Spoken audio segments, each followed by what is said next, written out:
سوال شروع کرتے ہیں۔ میری ایک دوست ہے جو کہنے کو تو بیسٹ فرینڈ ہے، لیکن جب اس کے گھر جاتے ہیں تو وہ ویسا سلوک بھی نہیں کرتی ہے جو مہمانوں کے ساتھ کرنا ہو۔ یوں محسوس ہوتا ہے کہ وہ ہماری عزت نہیں کرتی، تو ہمیں اس کے ساتھ کیسا سلوک کرنا چاہیے؟ دیکھیے، پہلی بات تو یہ ہے، اس سلسلے میں پہلی بات یہ عرض کرنا ہے کہ جو رشتے قدرتی ہے، فطرتی ہے، نیچرلی ہے، اصلی ہے، ان رشتوں کو زیادہ سے زیادہ کیئر کرنے اور اسی میں رہنے کی ضرورت ہے۔ آج کل بناوٹی رشتوں میں انسان بہت الجھ گیا ہے، جس کی وجہ سے وہ خود بہت سارے نقصان بھگتتا ہے کہ مثلا یہ میری فرینڈ ہے، یہ میری انٹی جیسی ہے، یہ میری امی جیسی ہے، یہ میرے بھائی جیسا ہے۔ اللہ تعالیٰ نے خود اتنی رشتہ داریاں بنا دی ہے کہ انسان انہی رشتہ داریوں کو نبھا لے تو اس کے لیے کافی ہے، اور آخرت کے لیے کی نجات کے لیے بھی کافی ہے۔ اسی وجہ سے کل قیامت میں جب پل صراط قائم ہوگا تو پل صراط کے ایک طرف صلہ رحمی کھڑی ہوگی کہ جس نے اس کی رعایت کی ہوگی اس کے لیے گزرنا آسان ہوگا۔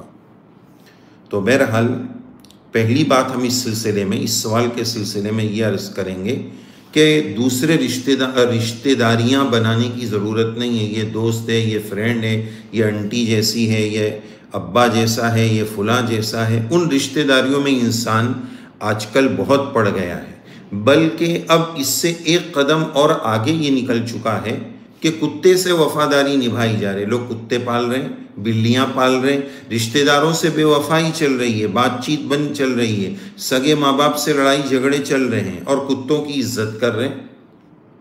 یہ کیسی عقل مندی ہے؟ تو پہلی بات، جو رشتے فطری ہے، نیچرلی ہے، اس کو نبھانے کی کوشش کرنا چاہیے، اس پر اللہ تعالیٰ ثواب بھی دیں گے۔ لیکن اس کا یہ مطلب بھی نہیں ہے کہ دوستیاں نہیں کر سکتے، اچھا دوست مل جائے تو اچھی بات ہے۔ حدیث شریف میں اچھے دوست اور برے دوست کی مثال موجود ہے کہ اچھے دوست کی مثال عطر کی طرح ہے کہ یا تو آپ اس کو اچھا دیکھیں گے کہ اچھی خوشبو آ رہی ہے، کہ بھائی مثلا ہم عطر لگا رہے ہیں تو دکان پر جا کر چیک کیا کہ ہاں بہت اچھا عطر ہے، تو آپ اس کو خرید لیں گے، اور اگر آپ دکان پر پہنچ گئے، وہ آپ کے پہچان والا ہے تو آپ کو وہ عطر ہدیہ کر دے گا، یا کم سے کم نہ ہدیہ کیا نہ خریدا، عطر کی دکان میں پہنچیں گے تو اس کی خوشبو تو کچھ نہ کچھ مل ہی جائے گی۔ اور برے دوست کی مثال حدیث شریف میں بھٹی کی طرح بتائی گئی ہے کہ وہ وہاں سے بدبو آئے گی، کپڑے گندے ہوں گے، اس کے علاوہ کچھ نہیں ہوگا۔ تو جیسی سنگت ویسی رنگت۔ جو صورتحال آپ اپنی بیسٹ فرینڈ کی بتا رہے ہیں، اگر یہی صورتحال ہے تو ایسوں سے دوستی رکھنے کی کیا ضرورت ہے؟ ایسوں کے گھر جانے کی کیا ضرورت ہے؟ پھر نہ جائیں ان کے گھر جہاں ہماری عزت نہ ہو۔ اس کا مطلب یہ کہ ہمارا جانا ان کو پسند نہیں ہے، اور جن کے گھر جانے سے ان کو خوشی نہ ہو، ان کے گھر نہیں جانا چاہیے۔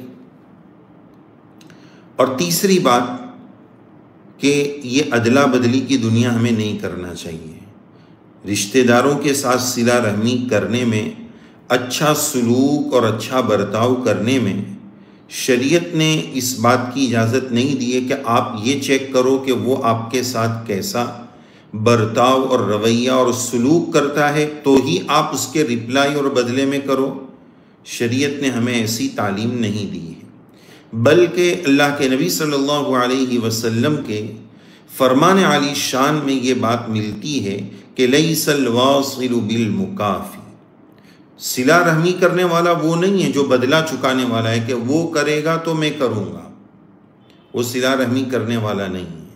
ایک حدیث شریف میں ہے صل من قطعک، جو آپ سے رشتہ توڑے اس سے جوڑو، واعف عمن ظلمک، جو آپ پر ظلم کرے اس کو معاف کرو، وَأَحْسِنْ إِلَى مَنْ أَسَاءَ إِلَيْكَ، اور جو آپ کے ساتھ برائی کرے آپ اس کے ساتھ اچھائی کا سلوک کرو۔ تو عزت کرنے میں یہ رشتہ دار کے ساتھ دیکھنے کی ضرورت نہیں ہے کہ وہ عزت کر رہا ہے کہ نہیں، بس اس سے دوستی رکھنا ہے کہ نہیں یہ ایک الگ بات ہے، اس کا خیال رکھنا ضروری ہے۔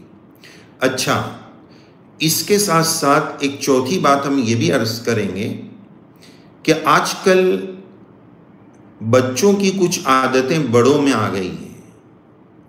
ایک عادت یہ ہے کہ بچوں کے یہاں دو آپشن ہیں، ایک یہ والا اور ایک یہ والا، یعنی یا تو کٹی یا تو دوستی، بیچ کا آپشن نہیں ہے۔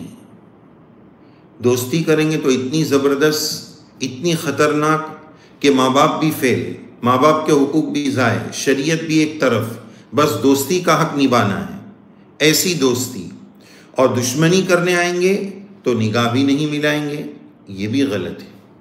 اسی وجہ سے حدیث شریف میں یہ بات ملتی ہے کہ وَحْبِبْ حَبِيبَكَ هَوْنَمَّا عَسَىٰ أَن يَكُونَ بَغِيضَكَ يَوْمًا۔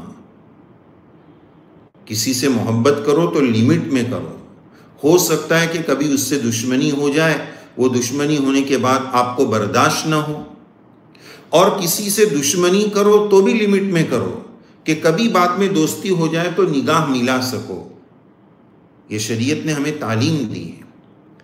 تو میں عرض یہ کر رہا تھا کہ دو ہی آپشن ہے، یا تو کٹی رکھتے ہیں یا تو دوستی، ایسا نہیں ہونا چاہیے، بیچ والا آپشن بھی رکھنا چاہیے۔ یا تو کٹی کر لیں گے پھر 15 شعبان کے پہلے میسج بھیجیں گے، تو یہ چیز نہیں ہونی چاہیے۔ اس کا حل یہ کہ بیچ والا آپشن رکھیں، نہ کٹی نہ دوستی۔ شریعت نے کہاں یہ کہا ہے کہ بھائی کسی کے ساتھ تعلق رکھو تو اس کو روزانہ 2 گھنٹہ 5 گھنٹہ دینا پڑے گا، بس قطع کلامی نہ ہو، کٹی نہ ہو، بیچ میں مڈل میں رہنا۔ یہ بچوں والی عادت کہ یا تو کٹی ہو جائیں گے خطرناک والی، یا دوستی ہو جائیں گے تو وہ بھی خطرناک والی، درمیان میں کوئی آپشن نہیں ہے، یہ غلط بات ہے۔